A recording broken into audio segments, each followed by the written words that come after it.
The US was represented by Secretary of State Antony Blinken in his first direct, albeit virtual, talks with the Iraqi government.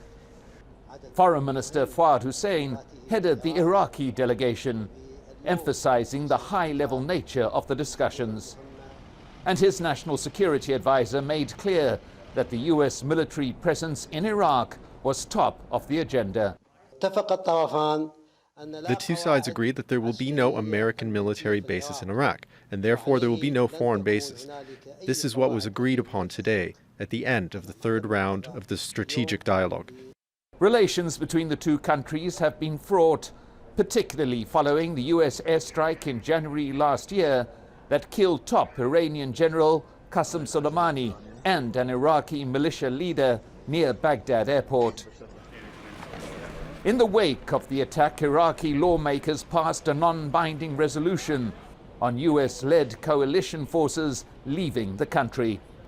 And though relations have improved slightly after Mustafa al-Kadhimi took over as prime minister, some parties like the Iran-backed Fatah bloc continue to demand US withdrawal.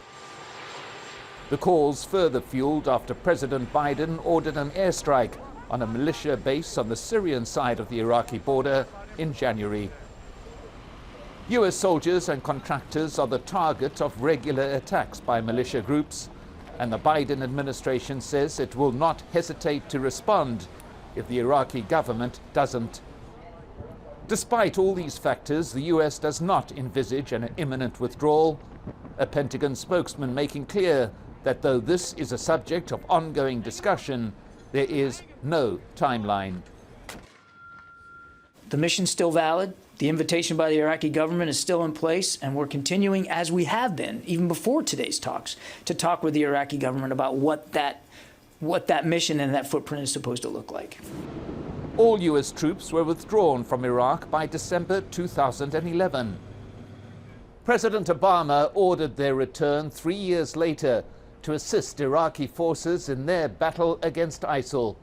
Some 2,500 troops still remain in what the Pentagon says is increasingly a training capacity. Following the latest round of talks, it appears they too will leave. The question unanswered is, when? Mike Hanna, Al Jazeera, Washington.